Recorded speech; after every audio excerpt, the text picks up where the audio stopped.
이 내용을 보려면 창세기 13장에 가보면 아브라함이 조카 롯과 이렇게 싸우죠.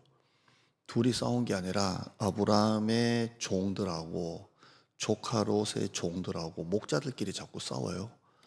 땅은 한정돼 있고 점점 소유는 많아지니까 서로 막 싸우는 거예요. 그죠? 방 한 칸에 5 식구가 있다 보면 싸우는 거죠. 그런 것처럼 계속 싸웁니다.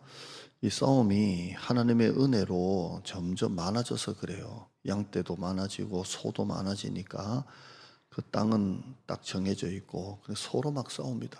그러니까 아브라함의 마음이 이렇게 안 좋은 거예요. 여러분, 많은 게 다 복이 아니에요. 팔복이 복입니다.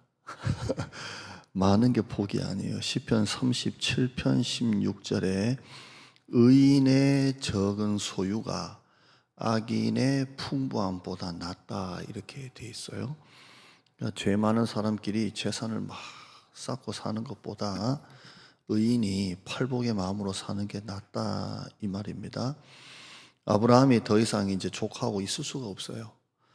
그래서 조카 롯에게 말하죠. 네가 좌하면 내가 우하고 네가 우하면 내가 좌하겠다. 선택해라. 원래는 아브라함이 먼저 해야 되는데 조카 롯에게 양보를 하죠. 네가 먼저 해라. 네가 오른쪽을 선택하면 내가 왼쪽 하면 되고, 네 눈에 볼 때 왼쪽이 좋아 보이면 내가 오른쪽 갈게. 그래요. 그래서 조카 롯이 쭉 보다가 판교를 차지하는 줄 믿습니다. 근데 아브라함은 자유해요.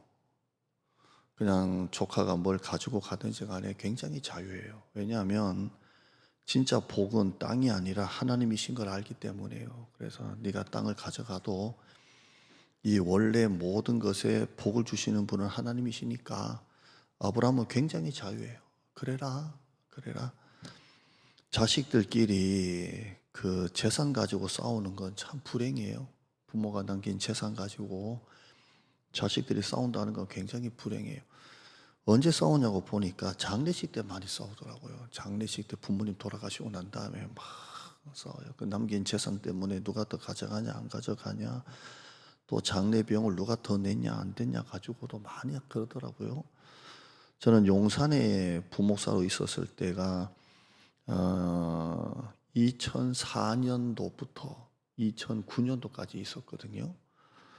2004년에서 2009년도까지 있었는데 그 용산이 재개발 막 들어갔잖아요. 들어가고 제가 있을 때 용산역 옛날 게 무너지고 새 용산역이 들어서고, 지금 용산역 아이파크몰 뭐 그거잖아요. 그거 들어서는 것도 제가 그때 있었고, 그때 그 용산역 주변이 그 제가 뭐라고 표현할지 모르겠지만 그 사창가였잖아요. 사창가. 그래서 금요 기도회 끝나고 이제 그 수예배 끝나고 이렇게 집에 가면 그 용산역 아이파크몰 그 어마어마한 그 몰 앞에 사창가였어요. 여자들이 이제 그 빨간 조명 아래에서 유혹을 하잖아요. 예, 왜 빨간 조명인지 모르겠어요. 그래서 지나갈 때마다 정육점이 아닌가, 아무 죄송한 표현이지만 이렇게 하는데요. 그게 이제 다 밀리고 하면서 이제 저는 그 현장에 있었거든요. 화염병 던지고 막, 그래서 뉴스에 그때 화염병 던지다가 5명이 옥상에서 죽었잖아요.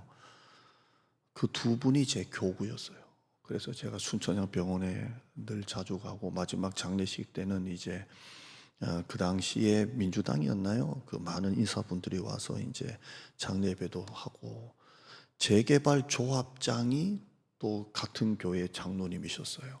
그러니까 완전 상극이에요. 근데 제가 또 같은 교구예요. 재개발 조합장 장로님 또 제 교구고, 막 화염병 던지는 그분들도 제 교구고, 그러니까 목사님 목회가 너무 그때 힘들었어요. 그러니까 장로님 때문에 얘기도 잘 못 가겠고, 그러니까 참 어려웠었는데요. 그 재산 분쟁을 제가 봤어요. 갑자기 평당 1억씩 막 올라가니까요. 싸우더라고요. 자식들이 막 서로 부모님을 납치를 하고 사인을 받게 하고 막 싸우더라고요. 그래서 야, 이게 가진 게 복이 아니구나. 정말 의인의 적은 소유가 악인의 풍부함보다 낫도다 했던 것처럼 돈 때문에 자식들이 막 싸우는 걸 봤어요. 그런데 아브라함은 굉장히 자유해요. 좋아, 판교 땅 가지고 가. 하나님이 나에게 복을 주신다 이런 마음이 있는 거예요. 따라합시다. 진짜 복은 땅이 아니라 하나님이시다. 여러분 진짜 복은 팔복이에요. 팔복에 있어요. 롯은 일단 눈에 보기에 좋은 땅을 차지해요. 성경에 보면 소돔 땅이 여호와의 동산 같고 애굽 땅과 같았더라라고 되어 있어요. 애굽 땅은 굉장히 비옥지고요. 여호와의 동산은 에덴 동산을 말하는 거예요. 그러니까 얼마나 소돔과 고모라 땅이 비옥하고 물이 흐르고 아름답고 아주 풍요의 땅이에요. 근데 그 속에 들어가면 그 땅은 죄악의 땅이죠. 음녀의 유혹이에요. 음녀의 유혹이에요. 소돔 사람을 가리키는 영어 단어가 소도마이트예요. 이 소도마이트가 동성애잖아요. 여기에서 동성애가 나와요. 소돔성은 그때부터 동성애가 이미 일반화가 된 도시입니다. 아주 타락된 도시입니다. 소돔에서 동성애라는 단어가 나왔을 정도이죠. 그렇게 악한 도시입니다. 유다서 1장 7절에 보면 소돔과 고모라와 그 이웃 도시들도 그들과 같은 행동으로 음란하여 다른 육체를 따라가다가 영원한 불의 형벌을 받음으로 거울이 되었다 이렇게 말하고 있습니다. 그러니까 소돔과 고모라가 불의 형벌을 받은 거울이래요. 모델이래요. 이렇게 살면 불심판 받는다는 모델로 하나님이 소돔과 고모라 성을 심판한 거예요. 다시 유다서 1장 7절 읽어드릴게요. 소돔과 고모라와 그 이웃 도시들도 그들과 같은 행동으로 음란하며 동성애나 이런 아주 성적인 타락을 말해요. 다른 육체를 따라가다가 영원한 불의 형벌을 받음으로 거울이 되었다 이렇게 되어 있어요. 좋은 거울이 되어야 되는데 망하는 불의 심판을 받는 거울이 바로 소돔과 고모라 성이에요. 이 소돔과 고모라 성이 얼마나 잘 살고 번성했을까요? 항상 어떤 도시나 어떤 나라가 보면요, 멸망하기 직전에는 항상 번성해요. 항상 그래요. 남북 이스라엘을 보면 가장 번성할 때 왕이 가장 악한 왕이에요. 그리고 통일왕국 때 사울, 다윗, 솔로몬일 때 가장 번성했던 게 물론 다윗이지만 솔로몬 때 절정이었잖아요. 이때 가장 나라가 타락했잖아요. 그러니까 항상 잘 살 때 나라가 타락해요. 상액이 그래요. 여러분 잘 살면서 악인을 부러워하지 마세요.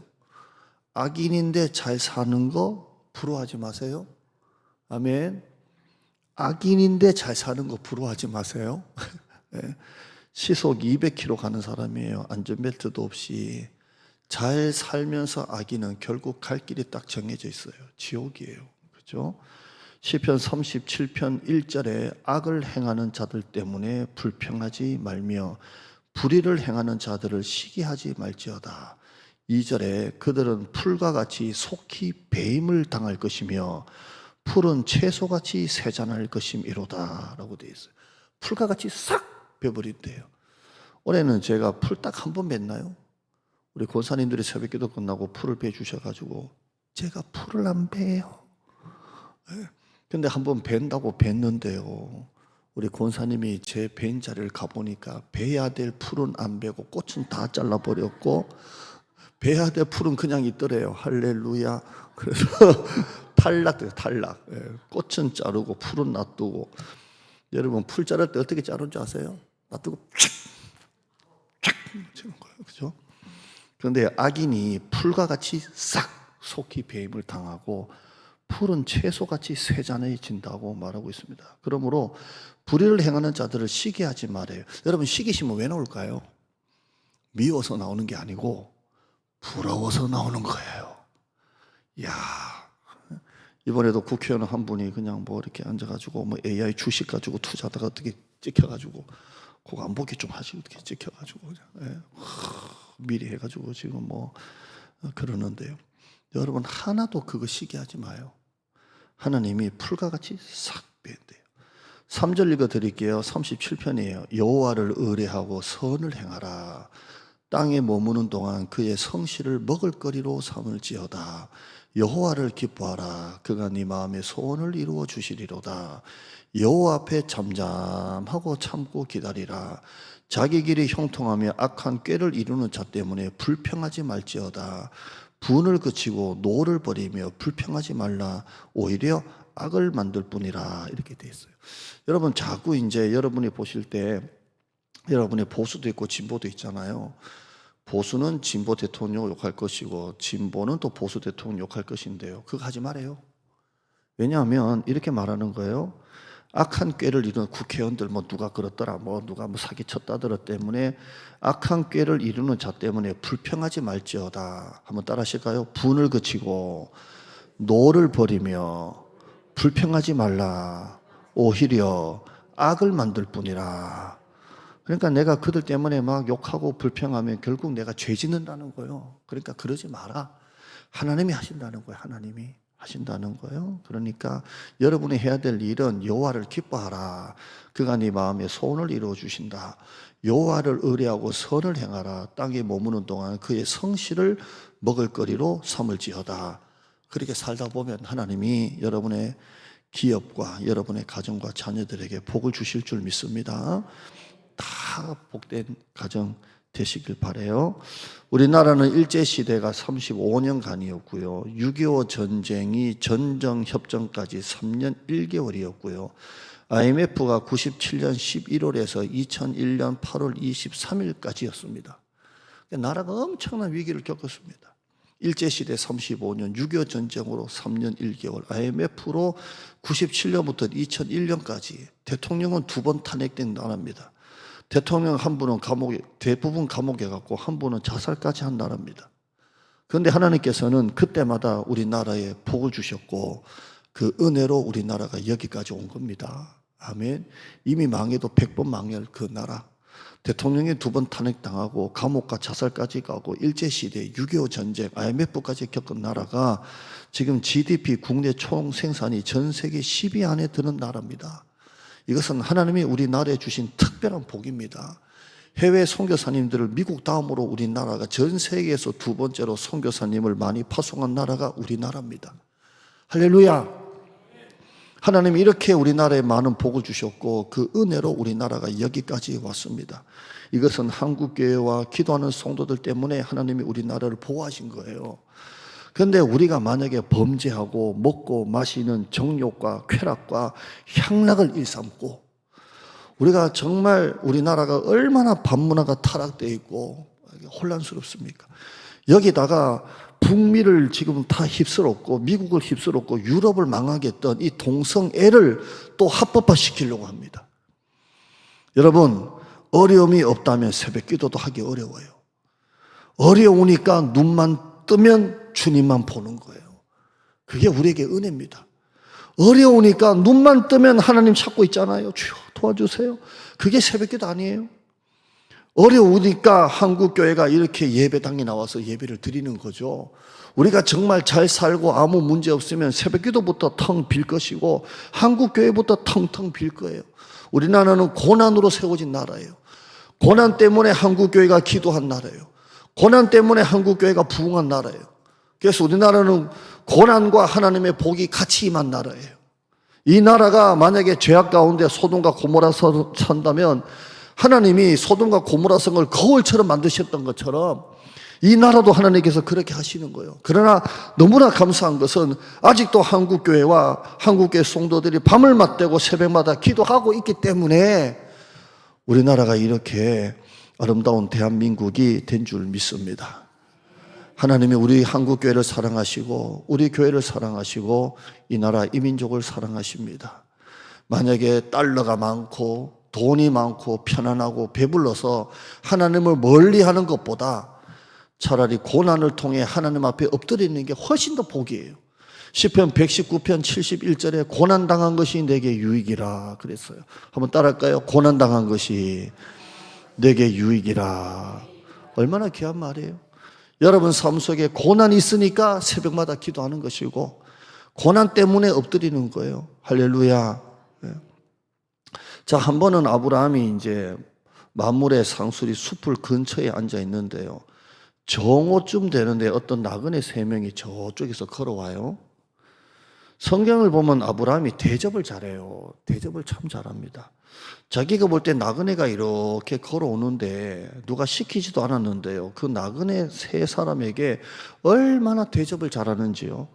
이곳까지 오셨으니 이 나무 밑에 편히 쉬세요. 물을 갖다 주고 발을 씻겨 드리고 떡을 만들라고 하고 송아지를 잡고 우유와 버터를 가지고 대접을 합니다.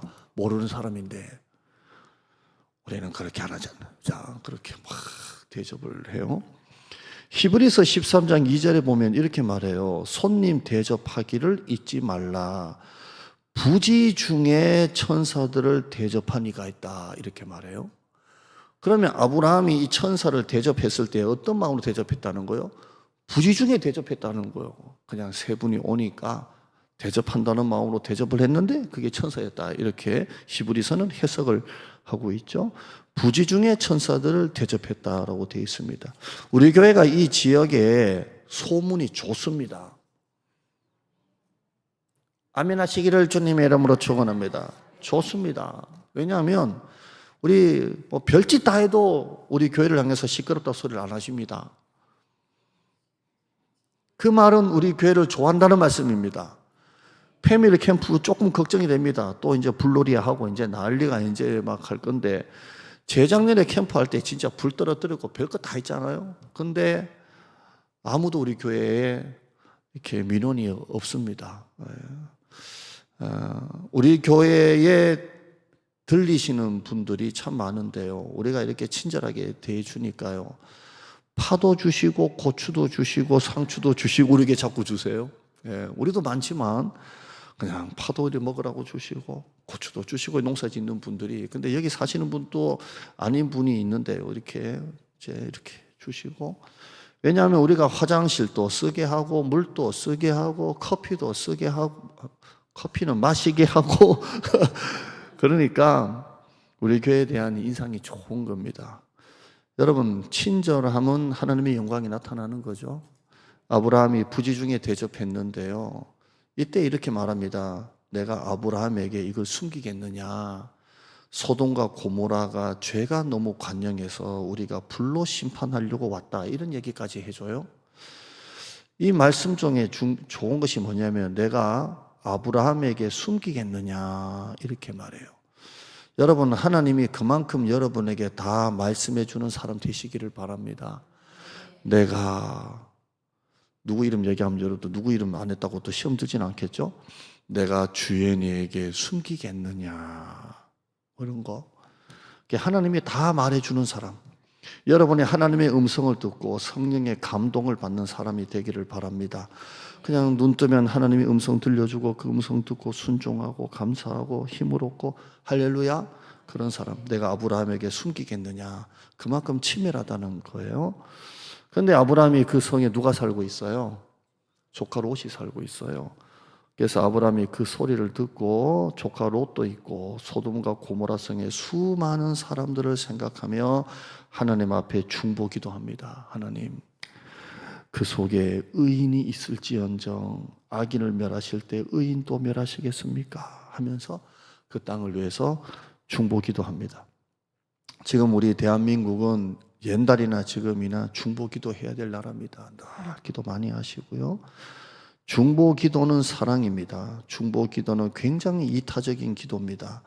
중보기도는 내 이기심을 다 내려놓고 다른 사람을 위해서 기도하는 거예요. 어느 교회 청년부를 담당하는 목사님이 청년부 제 학생들에게 자기 기도만 하지 말고 이기적으로 자기 기도만 하지 말고 가족을 위해서 기도하라 이렇게 했대요. 그러니까 그 청년 자매가 가족을 위해서 기도하라 그러니까 이렇게 기도하더래요. 하나님 아버지 감사합니다. 우리 엄마 아빠에게 딸이 하나 있는데 그 딸이 시집 잘 가게 해주시옵소서. 결국 그 딸은 누구를 말하는 거예요? 지를 말하는 거예요.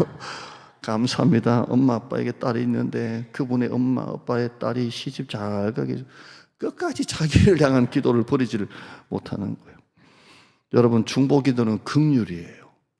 상대방을 불쌍히 여기는 마음이에요. 그게 긍휼이에요. 그래서 우리가 안 하던 중보기도를 하면 안 하던 사랑도 올라오는 거예요. 올라오고요. 그죠? 그게 같은 그리스도인들의 마음이에요. 우리 이 부흥이, 부흥이가 대장이가 돼야 되고 대장이가 부흥이 돼야 되는데 이름을 어떻게 짓다 보니까 대장이 부흥이에요. 지금 부흥이가 오면서 대장이가 힘을 잃었어요. 고양이가 막 방황하고 떠들고 돌아다녀요. 그러니까 우리 마음에는 또 대장이가 짠해. 그래가지고 족발 없냐? 걔는 아무거나 주면 안 된다고 하도 나한테 얘기해가지고 걔는 안 줄 생각이고, 고양이는 여러분 아무 얘기 안 하더라고요. 왜 고양이는 막 줘도 돼요 그러면? 근데 고양이는 아무 말도 안 하세요. 그래서 고양이는 그래서 족발 찾으니까 족발이 어디 있냐고 부모사님하고 족발 찾는다고 하다가 못 줬는데, 대장이는 막 배하고 부흥이는 막 사랑을 독차지하고, 나도 이런 사랑을 받지 못했다 할 정도로 개새끼가 지금 사랑을 막 받고 지금 있어요 지금. 오늘 형이네 집에 신방 가가지고 놀다 왔다니까. 예. 개새끼가. 자, 그만큼 사랑해요. 예. 오시는 분들마다 풀어주고 오시는 분들마다 간식 주니까 배가 이렇게 나와가지고 예. 할렐루야. 물어보고 주세요. 예. 우리가 한 번씩 꼭 주니까. 근데 얼굴이 막 사랑받는 얼굴이 막 나오죠. 구박받는 얼굴에 사랑받는 얼굴이에요. 애가 막 온 사랑 다. 근데 보니까 부흥이가 주인이 너무 많아 지금.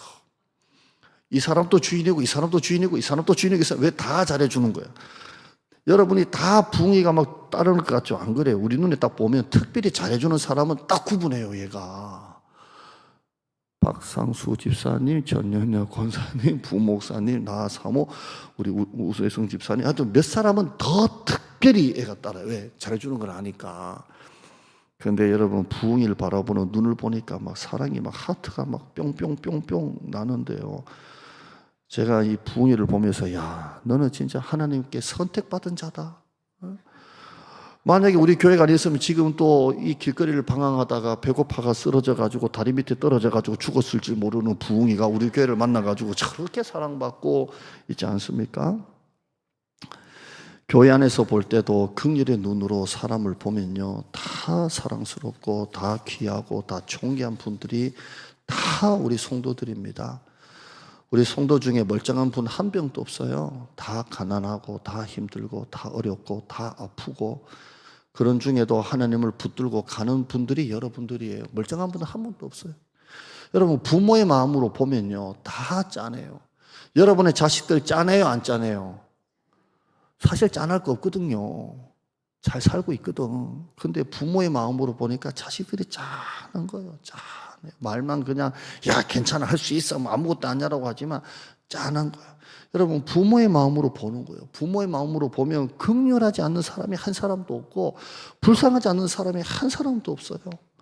여러분의 조그마한 위로나 격려가 그분에게는 특별한 은혜가 되는 것입니다. 긍휼한 거예요. 아브라함은 부지 중에 사람들을 대접했다가 이런 복을 받았잖아요. 그러니까 여러분 안에 이 중보기도, 하나님의 뜨거운 사랑과 그리스도의 십자가가 합쳐진 게 중보기도예요. 여러분의 마음에 중보기도하는 영혼들이 많았으면 좋겠어요. 모세는 이스라엘 백성들이 금송아지 섬기고 하나님이 진노할 때 뭐라고 기도합니까? 차라리 내 이름을 주님의 생명책에서 지울지언정, 이분들은 지우지 말라달라고 기도하잖아요. 그게 부모의 마음이고 그게 아버지의 마음이에요. 할렐루야. 자식들 명절에 집에 오잖아요. 밀리면 10시간씩 막 걸려서 집에 오잖아요. 그러면 부모님은 이제 멀리서 자식들 왔다고 뭐라고 말해요? 고생했다라고 하고 뭐라고 말해요? 쉬라고 그래요. 쉬라고. 멀리서 왔으니까 쉬라고. 대신에 죽을똥 살똥 해야 될 사람은 며느리는 해야 돼요. 며느리는 내 자식이 아니니까 며느리는 아침부터 나야 되고 아들은 쉬어야 돼. 쉬라고. 아범 푹 자게 놔둬라. 너는 나와서 설거지하고 빨리 해야 돼 지금. 이게 부모의 마음이에요. 부모의 마음. 예. 여러분이 하는 봉사는 하나님께 하는 거 맞아요. 근데 목사는 부모의 마음으로 봐요. 아이고, 고생하는구나, 수고하는구나, 땀을 흘리셨구나. 그냥 쓱 지나가는 것 같아도요, 그 마음에 탁 남아있거든요. 그리스도의 마음을 가지고 여러분이 한 사람을 사랑하시고 영원히 죄로 멸망받을 이 땅과 이 나라, 하나님을 안 믿는 백성을 여러분이 마음에 품고 기도하는 여러분이 되시기를 주님의 이름으로 축원합니다. 아브라함이 중보기도를 하는데요, 하나만 더 볼게요. 27절 봐요. 27절. 아브라함이 이제 중보기도를 들어가는 중에 이렇게 말해요. 27절 읽어봐요.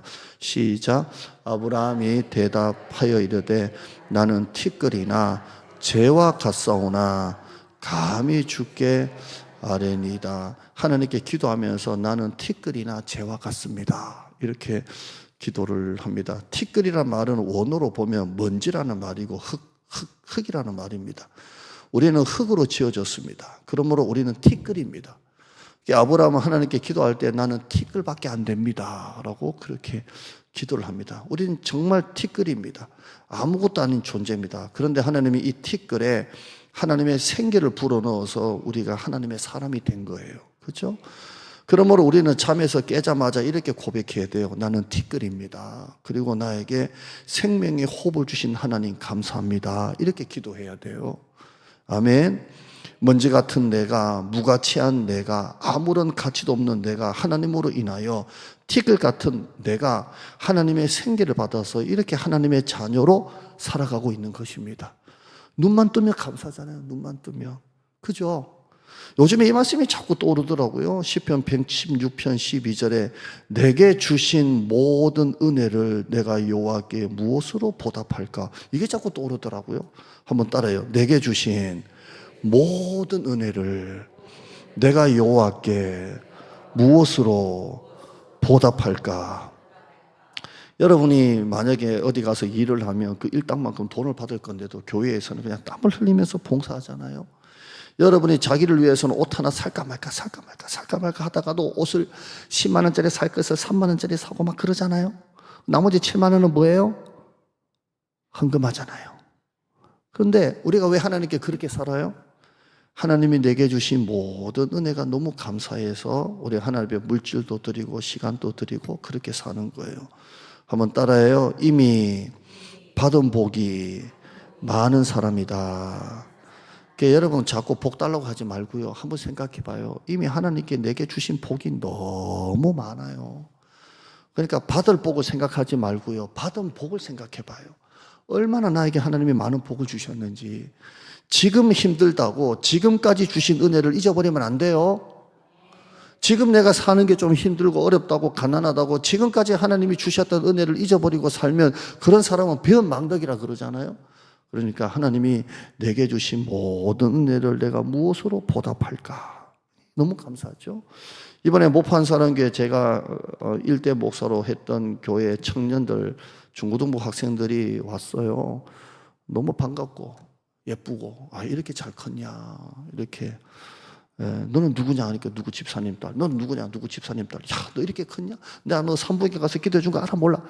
모르지. 근데 안 돼. 네가 날 어떻게 알아? 산부인과 기도해 주고 엄마 통에 들었대. 뭐라고 뭐 하는데요. 야, 네가 이렇게 크냐? 네가 이렇게 크냐? 근데 걔들을 얼마나 훈련시켰는지 걔들이 거의 대부분 기타도 하고 걔들이 거의 키보드하고 걔들 거의 드럼 치고 이래요. 그러니까 키보드 치는 애가 드럼 가고 드럼 치는 애가 키보드 가고 뭐 이러더라고요. 그러니까 애 하나당 악기를 2개씩 배운 거예요. 그렇게 해가지고 전천으로 그냥 막 해가지고 와, 막 뜨겁게 막 내가 막 사진 찍는다고 막 이렇게 찍었는데요. 그리고 이제 같이 따라왔던 우리 선생님들하고 얘기도 하고 새벽까지 얘기도 하고 그랬는데요. 그 중에 한 분이 제가 부흥했던 금호타이어 분도 있고 농협의 비정규직 사무되신 분도 있고 막 옛날 이야기도 하고 막 추억을 담고 막 그랬거든요. 근데 여러분, 나는 그분들의 담임이 아니에요. 그분들도 알아요. 자기들의 담임은 내가 아니라는 것을. 그죠? 우리는 옛날 추억을 얘기하는 거예요. 추억을. 이렇게 컸냐? 아이고 이렇게 됐냐? 아이고 감사하다. 너무 귀하다. 대부분 애들이 제가 있을 때 새가족 오신 분들이에요. 그러니까 한 집사님이 이제 교사로 따라왔는데 아이고 새가족. 그러니까 목사님 내가 우리 교회 10년 넘었는데 아직도 새가족이 있냐고. 영원한 새가족 뭐 이러면서 막 얘기했는데요. 그래도 나는 그분들의 담임이 아니에요. 그냥 추억 속에 정말 귀한 분들일 뿐 저는 대장동 교회 담임 목사예요. 저는 지금 이 자리가 내게 주신 모든 은혜예요. 진짜예요. 제가 여기 그냥 하늘에서 떨어졌겠어요? 그만큼 살아온 만큼, 그만큼 공부한 만큼, 그만큼 목회한 만큼 제가 이 자리에 서 있는 거잖아요. 하늘에서 뚝 떨어진 건 아니지 거잖아요. 그러니까 내게 주신 모든 은혜가 오늘 이 자리예요. 여러분도 지금 이 자리가 하나님이 주신 모든 은혜가 모여있는 자리가 지금 이 자리예요. 그러니까 오늘 여러분이 티끌 같은 나에게도 생기를 불어주신 하나님께 감사하셔야 돼요. 그 애들이 얼마나 예뻤는 줄 알아요? 중고등부, 야, 너는, 초등학교, 그때 네가 막, 네가 이렇게 컸어? 와, 야, 너는 맨날 창문 올라가가지고 내가 안아가지고, 야, 떨어져 했던 애가, 너, 걔들이 한동대, 뭐 좋은 데 다 가고요. 뭐 서울에 지금 와 있고요. 뭐 있더라고. 아이고, 우리 교회 나왔으면 좋겠다. 뭐 이러고 있는데요. 걔들이 이쁠까요? 우리 청년들이 이쁠까요? 예? 걔들하고 얘하고 바꿀까요? 안 바꿀까요? 미쳤어요, 바꾸게? 걔들은 정말 내 그때 8년 전에 목회에 귀한 자라난 추억의 열매들이고 내 새끼는 얘들이죠. 그죠? 내 새끼하고 내 새끼 아닌 건 완전히 다른 거잖아요. 그분들이 만약에 이 설교를 들어도 이해해야 돼요. 내 새끼는 얘들이에요. 내 사랑은 여기에요. 걔들은 추억 속에 와서 잘 컸다고 갔지만 우리 교회 울타리 안에 담임 목사로 내 새끼는 니들이야. 걔들한테는 뭐 사모라고 10,000원짜리 하나도 안 주지만 니들한테는 10,000원짜리 줄 수도 있어. 내 새끼니까. 예. 소유로 감사하지 마시고요. 하나님의 자녀가 된 존재로 감사하세요. 소유로 감사하려면 끝도 없어요. 얼마나 더 많이 가져야 되고 항상 비교의식 열등감이잖아요. 그럼 항상 불행하고 초라한 거예요. 소유로 감사하지 말고 티끌 같은 나에게 하나님의 생기를 주신 하나님 이 존재로 감사하셔야 돼요. 그죠?